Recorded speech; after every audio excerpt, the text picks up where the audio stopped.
Hello friends, welcome back to Sutanuka's good life. অনেকদিন পর যেহেতু প্রপার ভিডিও আপলোড করা হচ্ছে না, তা আমি ভাবলাম যতটা যা পারবো এরমভাবেই তোমাদের সাথে শেয়ার করতে থাকবো, আপলোড করতে থাকবো। ভালো লাগলে অবশ্যই দেখো। তো আজকে আমার তোমাদের কাছ থেকে একটা হেল্প লাগবে। তো তার আগে জাস্ট আমি আমার চুলটা একটু দেখিয়ে নিতে চাইছি। দেখো, এটা হচ্ছে আমার বোটক্স করার পরে। বোটক্স করিয়েছিলাম প্রায় 3-4-5 দিন হয়ে গেছে। তারপরে ভিডিওটা আমি করছি। তো এখন কিন্তু আমি লাস্ট শ্যাম্পু করেছি হচ্ছে পরশু দিনকে। তো সেক্ষেত্রে এখন আমার চুলটা তোমরা জাস্ট দেখতেই পাচ্ছ এখনো ঠিক কতটা শাইন করছে, আর একটা আলাদাই একটা ব্ল্যাক একটা ভাব এসেছে।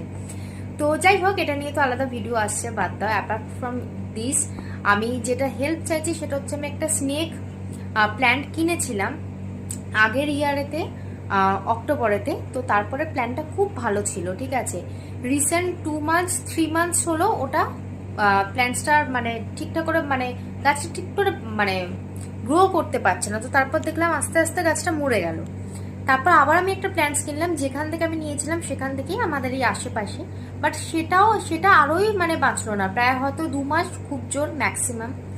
তো তোমরা যদি কারোর বাড়িতে মানে স্নেক প্ল্যান্টস থাকে, তো তারা মানে তোমরা কিভাবে সেটার পরিচর্যা করো আমাকে যদি একটু জানাও তাহলে খুব ভালো হয়। কেননা আমার আবার অনেকে বলছে যে বর্ষাকাল বলে হয়তো বাঁচছে না, বা ওই একটা যে স্যাঁতস্যাঁতে ভাব। আর আমার ঘরটাতে এমনি আলো বাতাস একটু কম, একটু এয়ার টাইপ ভাব। বাট কি ঠিক পরিচর্যা করলে আমি যদি বর্ষাকালও আবার এখন কিনতে চাই, কিনতে পারবো কিনা, বা কেনাটা এখন ঠিক হবে কিনা, যদি কারোর থেকে থাকে আমাকে প্লিজ একটুখানি জানাও, তাহলে খুব হেল্প হয়। আর তার সাথে আমি তোমাদের আরো দুটো জিনিস দেখাচ্ছি। So this is my new members. New না, এটা অ্যাকচুয়ালি অনেক দিনই হলো। আমি হয়তো আমার সোশ্যাল মিডিয়াতে ছেড়েছিলাম। তোমরা যারা আমার সোশ্যাল মিডিয়ার সাথে মানে আছো, তারা সোশ্যাল মিডিয়াতে আছো, তারা জানবে।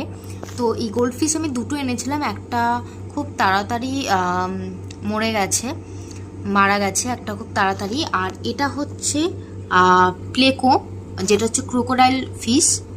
তো এই যে এটা তো শুধুমাত্র এই বাড়িটার মধ্যেই থাকে। এই বাড়িটা কেনা আমার এর জন্য সার্থক হয়েছে, বাড়ি থেকে বেরোয় না। এখন বেরিয়েছে, আমি ভাবলাম এখনই তাহলে শটটা নিয়ে নিই। আর এটা তো খুব জলে সবসময় ছটফট ছটফট করে। তো এটা হচ্ছে গোল্ডি নাম দিয়েছে, ওটা হচ্ছে পাফি, দুটোই বাবার নাম দিয়েছে। আর তো আমি ভাবলাম এটাও তোমাদেরকে দেখাই। এই প্লেকো আর আমি আমার আগের যে স্নেক প্ল্যান্টটা যেটার কথা তোমাদেরকে বললাম, ওগুলো আমি একসাথে এনেছিলাম। তার সাথে আরও একটা জিনিস, এই যে এই লাকি ব্যাম্বুটা, এটাও কিন্তু আমি একসাথেই এনেছিলাম। এটা কিন্তু দেখো যেমনটা টাচউড ভালোই আছে, এটার কিন্তু সেরকমভাবে কিছু এফেক্টেড হয়নি। বাট আমার ওই স্নেক প্ল্যান্টটাতেই মেনলি প্রবলেমটা হলো। কেননা আমি যতবারই মানে প্রথমবারটা তো কিনেছিলাম একদম ঠিকঠাকই চললো, কোনোটা কিছু প্রবলেম হয়নি। সেকেন্ড মানে প্রবলেম হয়নি বলতে, ওই যে অক্টোবরে নিয়েছিলাম, তো লাস্ট 3 মান্থসের মধ্যে ওটা গাছটার বাঁচেনি।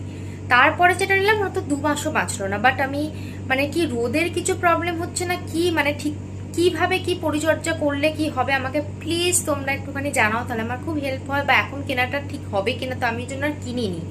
আমার মানে একটা খুব সুন্দর একটা ওর সাথে আমি পটও কিনেছিলাম, সেগুলোকে আমি জন্য রেখে দিয়েছি, মাটিটাও রেখে দিয়েছি। তো আমাকে তাহলে একটু জানিও, খুব ভালো হয়। তো চলো, এই ব্লগটা আমি এখানেই এন্ড করছি। আবার দেখা হবে নেক্সট একটা ব্লগেতে। ভালো লাগলে অবশ্যই লাইক, কমেন্ট, শেয়ার, সাবস্ক্রাইব করতে ভুলো না। সুতনুকাস গুড লাইফ।